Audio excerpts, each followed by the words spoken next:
I kind of live under a rock, so when I learned about the alleged honey coupon and influencer scam, it occurred to me that honey isn't the only problem. You see, when Bob WorldBuilder made his recent video about honey, one of the things he brought up is how many D&D influencers were rather insulated from this and other alleged scams, but that's not exactly true. By the way, I want to be very clear that other than allegations that have been proven in a court of law, everything I say is an opinion or something you can verify yourself online. And I'll provide links to my sources in the description so you can see them yourself. My goal is to open up a conversation about the situation because we can't dismiss the possibility, nay, the near certainty that we D&D influencers have taken bad sponsorships too. Now, as Bob mentioned, he accepted a sponsorship from established titles, believing that it was obvious that it was just a gag gift for laughs, that you weren't actually becoming a lord or lady, and that's completely reasonable. In Bob's defense, when I first learned about established titles,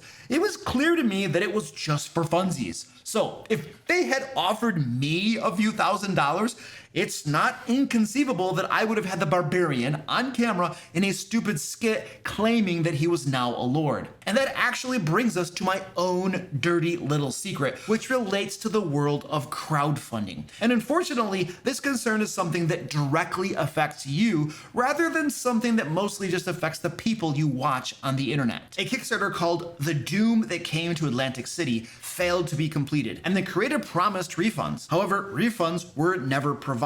Then, in 2015, Federal Trade Commission (FTC) charges of deception were settled. The defendant was handed a judgment of over $100,000, but it was suspended due to the defendant's inability to pay. So I'm not sure if any refunds were ever provided. And there are more examples. In 2017, the Pennsylvania Attorney General sued Radiate Athletics, who raised over $500,000 on Kickstarter to create athletic shirts. In 2013, the Peachy printer Kickstarter promised to create a 3D resin printer for just $100 and raised over 600,000 Canadian dollars. The allegations are that one of the co-founders built a house with that money from the Kickstarter, and that police were involved, but I can't really find much else about it. And I know you have all heard about the Coolest Cooler. That Kickstarter raised over $13 million. Take a look at the comments on that Kickstarter, by the way. Backer after backer requesting a refund. As an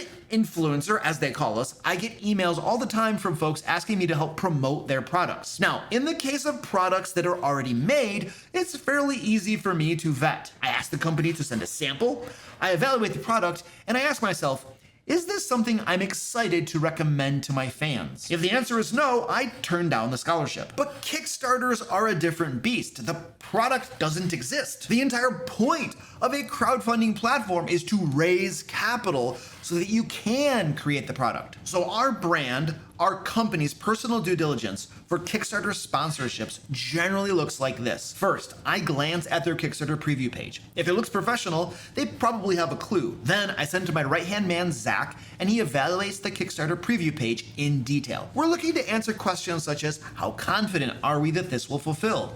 Do we think the creators know what they're doing? Does the creator have experience fulfilling Kickstarters? Do we think the final product will be high quality? Would we be excited to recommend this to our fans? Zach then sends me his analysis, which I review, and if he gives a thumbs up, I review the project in detail. Then, if it passes muster for me, I agree to the sponsorship. However, if the project fails at any of these stages, we decline the sponsorship. And let me tell you, there are a lot of Kickstarter sponsorships that we decline. So when I was offered a sponsorship for the WayStar Kickstarter, we did our due diligence. The creator was a respected member of the community, had experience with crowdfunding, and WayStar looked like it would be a cool TTRPG. Shoot, when it launched, I even backed it myself because I wanted that game. So I accepted a sponsorship for WayStar and recommended the Kickstarter to you all in 2 of my videos in the fall of 2022. WayStar raised 173,000 Great British pounds,